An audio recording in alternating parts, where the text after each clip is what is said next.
Assalamualaikum. My name is Zohanim, roll number 21 TE01. Today I will be discussing lab number 4 of digital signal processing. The name of this lab is Analyzing Discrete, Time Linear, and Time Invariant Systems. Here we have some theoretical questions. Question number 1 is: how would you differentiate between a signal and a system? Explain the key characteristics of each and provide examples to illustrate their roles in the context of signal processing. In signal processing, understanding the distinction between signals and systems is essential. Signal: a signal represents variations in physical quantity over time or space and conveys information about a phenomena.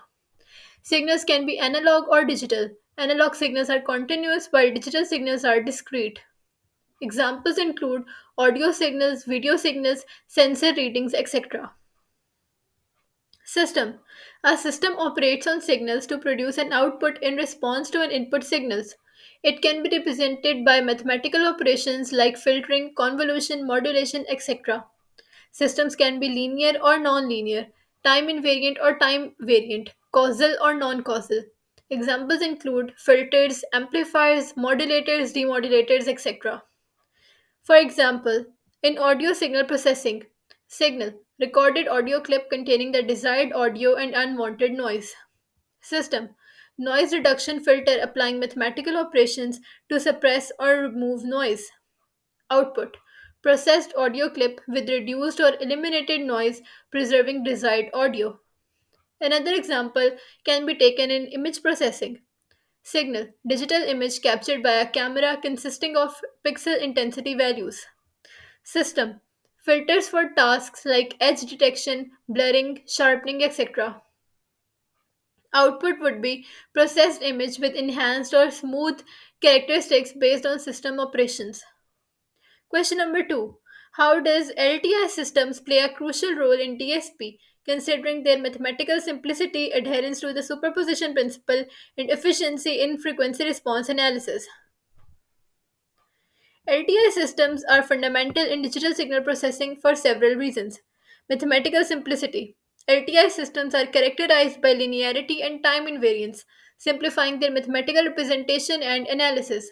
Linearity allows for decomposing complex signals into simpler components and applying mathematical operations independently. Time invariance ensures consistency and predictability in the system's response over time. Mathematical tools like convolution, Fourier transform, Laplace transforms, and Z transforms are efficiently utilized for analyzing and designing LTI systems. Adherence to the superposition principle. LTI systems adhere to the superposition principle, which responds to a sum of input signals equals the sum of individual responses. This simplifies the analysis of systems with multiple input signals and allows for modular system design by analyzing components independently. Efficiency in frequency response analysis. LTI systems have well defined frequency responses, describing their modification of input signal amplitude and phase at different frequencies.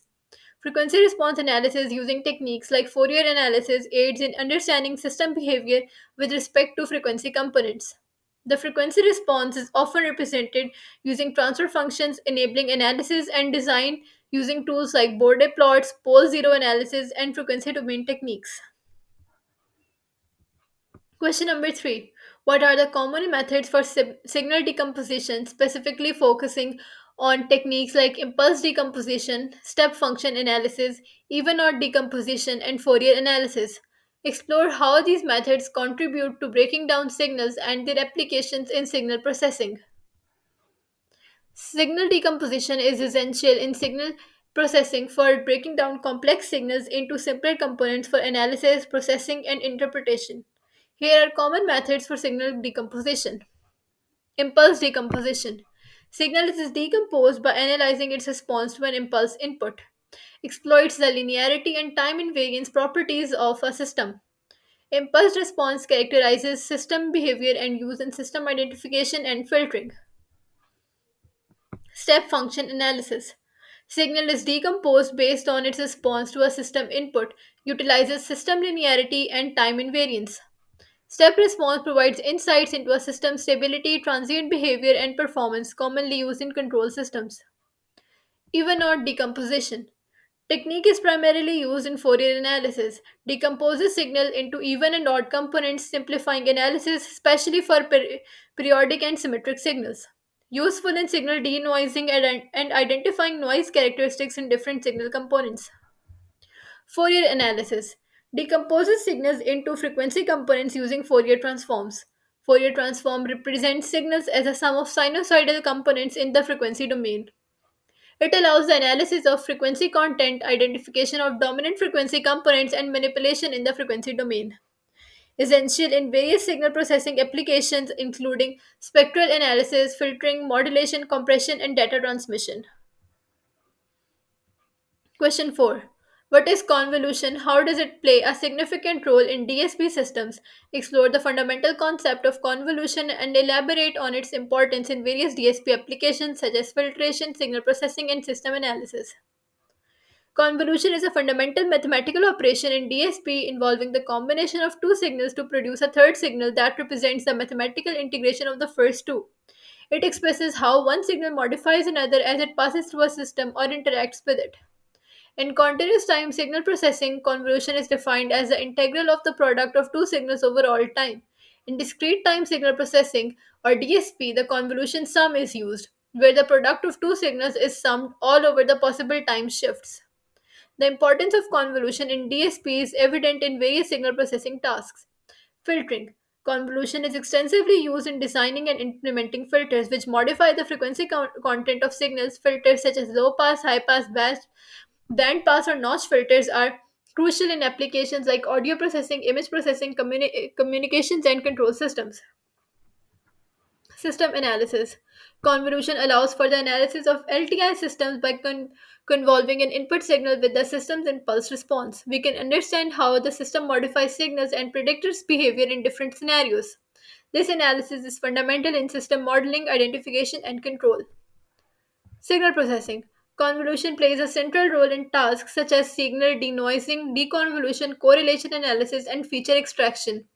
In image processing, convolution with specific kernels enhances and analyzes images. Digital communication.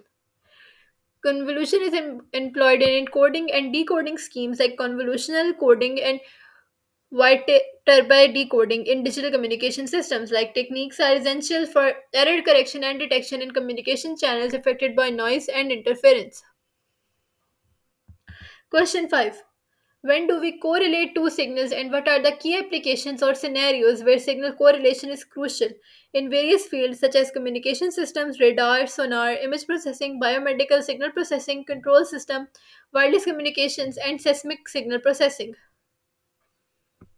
Signal correlation measures the similarity between two signals based on their relative displacement and it's crucial across various fields. Communication systems used for the synchronization and distinguishing users in spread spectrum modulation schemes like CDMA.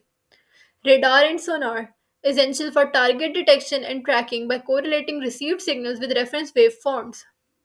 Image processing enables template matching and image registration for object detection and spatial alignment.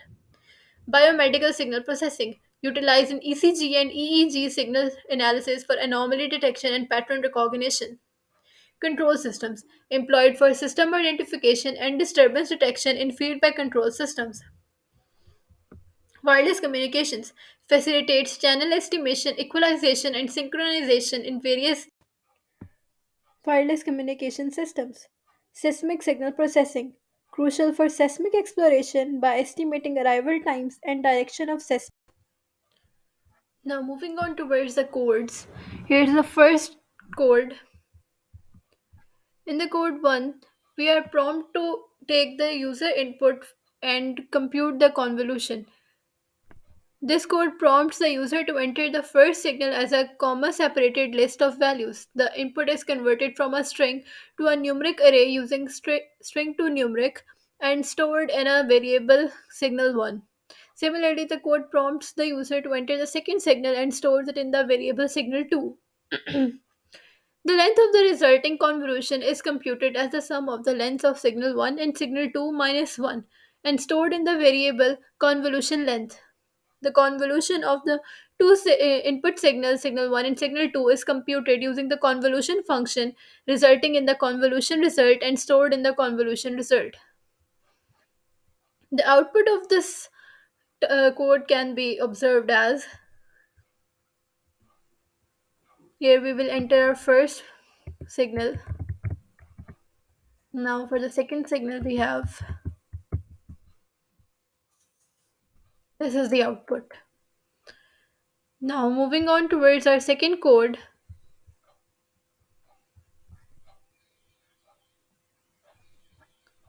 this MATLAB code defines a function visualize convolution that demonstrates the convolution process step by step between two input signals provided by the user. Here is a breakdown of the code. The code prompts the user to enter the first signal as a comma separated list of values. Similarly, the code prompts the user to enter the second signal. The length of the resulting convolution is computed as the sum of the lengths of two input signals and stored in the resulting variable called convolution length. An array convolution result of zeros is initialized to store the resulting convolution. The second input signal, signal 2, is flipped to prepare for the convolution. The convolution is performed step by step where for each of the element of the first signal, the flipped second signal is shifted accordingly to align with the current element of the first signal. The shifted signal is multiplied by the current element of the first signal to perform the convolution. The convolution step is added to the convolution result. Subplots are updated to visualize the current step. The first subplot shows the first input signal, the second subplot shows the shifted second signal, the third subplot shows the current state of the convolution result. A title indicating the current step number is set for overall figure. A pause command is used to allow users to observe each step before proceeding to the next step. After all steps are completed, the final convolution result is displayed in the command window. Now for the output of this function, okay, so here we need to enter the first value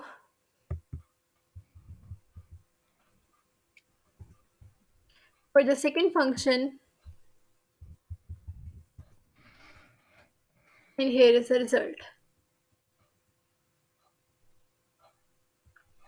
Moving towards our third task,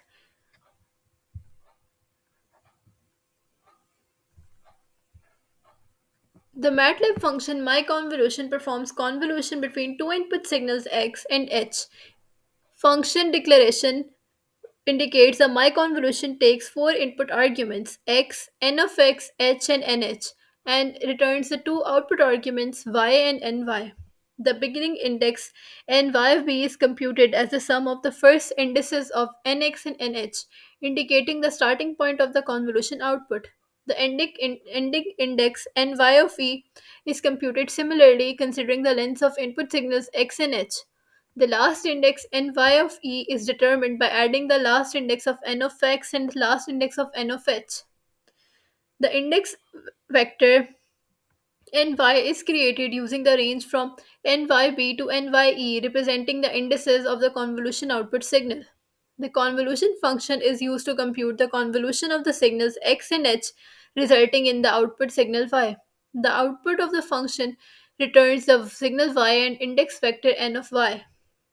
This function returns the display in the command window. Here's the example usage. This is the example usage of the previous function. Now to see its output. Here's the convolution result and here's the index vector. We can also see this function graphically. For this we have this function. In this function, my convolution plot performs a convolution between two input signals x of n and h of n and plots the input signals along with the convolution result. Now to see its function, example usage. Here's the output of the code. Moving towards our last in task 4. This MATLAB function visualize convolution output performs a convolution operation between an input signal x of n and an impulse response h of n. The function initializes two arrays x representing the input signal and h representing the impulse response. It calculates the length of resulting convolution, which is the sum of the lengths of input signal and impulse response minus 1.